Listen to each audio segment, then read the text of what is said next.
انا خايف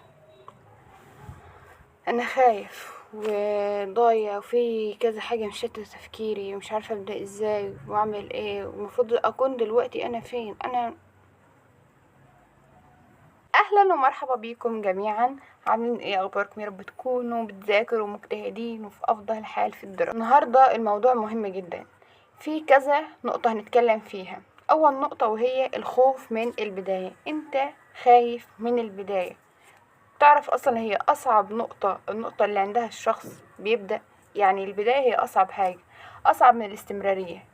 فاهم؟ لانه انت ممكن لو بدأت فبتمشي في المنهج فهتستمر، لكنك دايما تكون خايف تبدأ مع ده، خايف ما تحصلش المدرس الفلاني المشهور، خايف ما تجيبش الدرجات الأحسن حاجة في الشوامع، خايف ما تحلش صح، خايف ما تفهمش، خايف تذاكر كويس، خايف كل حاجة خايف منها، خايف ما تجيبش مجموع، خايف تسقط، خايف تجيب مجموع مش كويس، خايف ما تلحقش كلية.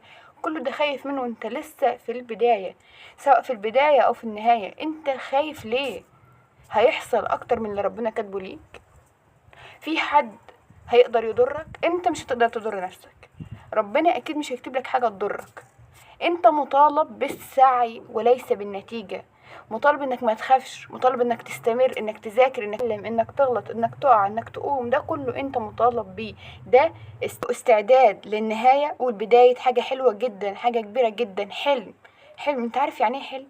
عارف الحلم اللي انت بتحلم بيه ده هيبقى ايه بالنسبه لك بكره وبعده؟ انت عارف لما تعيشه او تحسه او تكون فيه او تكون بتذاكر المواد اللي انت دايما حلمت انك تذاكرها والتخصص انت بتحلم بيه، انت عارف وقتها تشكر نفسك قد ايه انك تعبت واجتهدت وذاكرت وما استسلمتش ابدا. خليك هنا بتتعب وبتجتهد علشان بعدين تشكر نفسك، تقف قدام نفسك كده تقول لها شكرا انك تعبتي وانك استحملتي وانك ذاكرتي وانك اجتهدتي علشان وصلتيني للمكان ده. طبعا انت عارف يعني ايه الانسان يرتدي حلمه؟ عارف يعني ايه الانسان يدخل في المكان اللي هو كان بيحلم بيه، يقعد في المكان اللي كان دايما في مخيلته ان هو مكان احلامه؟ لما توصل للمرحلة دي او توصل للهدف ده مش هتقدر تعبر بالكلام. الكلام مش هيعرف يعبر ابدا عن اللي جواك. الكلام هنا مفيش كلام. الدموع هي اللي هتعبر عن اللي انت فيه. حرفيا دموعك هي اللي هتعبر عن احساسك وقتها هتحس انك لا، انت فخور جدا باللي كنت بتعمله، فخور جدا انك ما استسلمتش. مش بقولك ما تخافش، لكن بقولك ما تذاكرش مذاكرة مختلطة بالخوف. انت لما تقعد تذاكر ركز دايما انه انت بتسعى، ان ربنا شافك وانت بتسعى، مش هيشوف خوفك. ربنا عايز جهدك، عايز تركيزك، عايز قدراتك تطلع وانت بتحاول انك تثبت انك قادر تحل وقادر تذاكر وقادر تستمر. ده هو اختبارات ربنا ليك علشان يقدر يوصلك كان انت كنت قد الاختبار فيه. وانت بصراحة تستاهل وصولك للمكان ده، لانك انت تم اختبارك بشكل كبير، بشكل مضغط، بشكل جبار جدا خلال دراستك علشان توصل، ولكن نجحت وكمان قدرت انك توصل. تستاهل انك توصل، وتستاهل ان ربنا يحطك في مكان انت كنت بتحلم بيه وبتدعي ربنا بيه، وربنا يستجيب لك ان شاء الله وتوصلوا لاحلامكم كلكم. ان شاء الله تكونوا وسط احلامكم اللي انتوا دايما كنتوا حاطينها قدامكم وبتشتغلوا عليها بكل جهد بكل مصابرة، واثقين في ربنا ثم نفسكم انكم هتوصلوا. رقم 2، المقارنة. ما تقارنش نفسك بحد. جملة بنسمعها دايما بس هي فعلا حقيقية جدا. ما تقارنش نفسك بحد. انت لما تقارن نفسك بالاخرين كفاءتك بتقل، انت نفسيتك بتتأثر، بيحصل لك كده كأنه ايه، انخفاض في الطاقة، طاقتك قلت، كفاءتك قلت. ركز في دماغك على مقارنة نفسك بالاخرين، مش مقارنة نفسك بنفسك.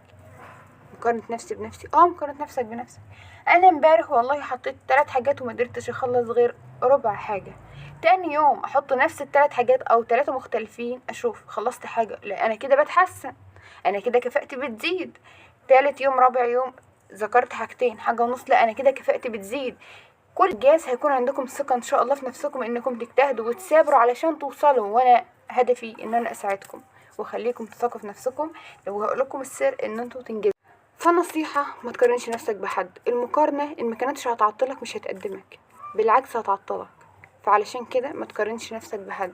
دايما قارن نفسك بعلي 1، علي 2، علي 3. انا النهاردة علي 1 خلصت ربع، طب بكرة خلصت النص، طب بعده لا خلصتها كلها وحليت، فده انجاز. كده انت واثق ان بكرة هتشد وهتذاكر ما تقارنش نفسك لا باصحابك لا بقرايبك لا باي مخلوق قدك. تقارن نفسك بنفسك، ده اللي هيساعدك انك تتقدم وانك تستمر وانك تكتسب ثقة انك قادر تنجز اكتر من حاجة في الايام اللي جاية. رقم 3 جايالك بنصيحة حلوة علشان تلم المتراكم عليك. المتراكم عليك يا اما تحدد له وقت معين تذاكروا فيه، خلاص الوقت خلص، انا بالنسبه لي انت مش موجوده في الحياه، كمل الجديد. الوقت اللي انت محدده للماده خلص وهي مخلصتش، سيب على طول، سيب دايما، علشان دايما تحس ان هي ليها وقت معين، خلاص خلص الوقت. المره الجايه هتحاول انك تدوس اكتر عشان تخلص قبل الوقت. عقلك هيشتغل على ده، ان انا عايز اخلص قبل الوقت، فيلا نحفظ دول، يلا نحل دول، يلا تمام خلصنا. تمام. وانت بتلم المتراكم عليك ما تحاولش انك ترجع لورا تزق المتراكم لقدام، حاول دايما تاخد المتراكم عليك لقدام مع المنهج، مع تقدمك في المنهج. ازاي؟ قلت كذا عن المتراكم في فيديوهات اللي على القناه، بس هقولك بالمختصر هتعمل ايه. يا اما تحدد وقت في الاسبوع تذاكر فيه المتراكم 3 ايام مثلا وتحل، بس هتذاكر ازاي؟ مش هتذاكر درس لا، هتجيب شرح الباب كله وتذاكره وتحل عليه، ما تحلش برضو درس كامل، حل 20 ده هيبقى عندك اترسخ عندك ان انت خلاص خدت شرح كامل على الباب وحليت على كل درس. طيب لما يكون في مراجعة عامة او امتحان شامل او اي حاجة، روح حل كل الاسئله افهم اللي ما فهمتوش، ركز على اللي كنت عايز تركز عليه، كل ده.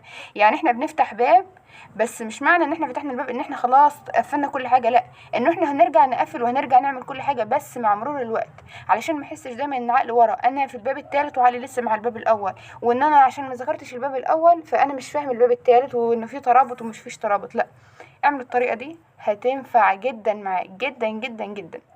طيب دي الحاجات اللي انا كنت عايزه اتكلم عليها. طبعا انا الوصول لمثلا حلمي او الوصول لاي حاجه في حياتي كلفني كتير جدا، كلفني تعب، كلفني سهر، مرض، كلفني خساره ناس، خساره اصدقاء، خساره ناس ما كنتش اتوقع ان اخسرهم، خذلان، كسر، ضعف، وقوع دايما، عدم ثبات على حاجه واحده. كل ده مريت بيه وكل ده مرينا بيه. المهم ان انت تعرف ازاي تسلك في الطريق، ازاي توصل للطريق، ازاي تثق في ربنا ثم نفسك ثم جهدك، ازاي دايما تحط مستقبلك قدام عينيك وتشتغل عليه. ما تستناش حد يحفزك علشان تروح لحلمك، ما تستناش حد يدعمك، حد يسقف لك برافو جبت درجة حلوة، لا، كمل، وحش حلو كمل، افضل دايما بتجري اقصى سرعة عشان توصل لحلمك، لان ده حلمك وانت اللي هتفرح بيه وانت اللي هتعيشه، علشان كده اتعب فيه. وبس كده. لو عجبك الفيديو متنساش تشترك في القناة وتعمل لايك وتابعني انا آية، واستنوا فيديوهات جاية كتير. باي.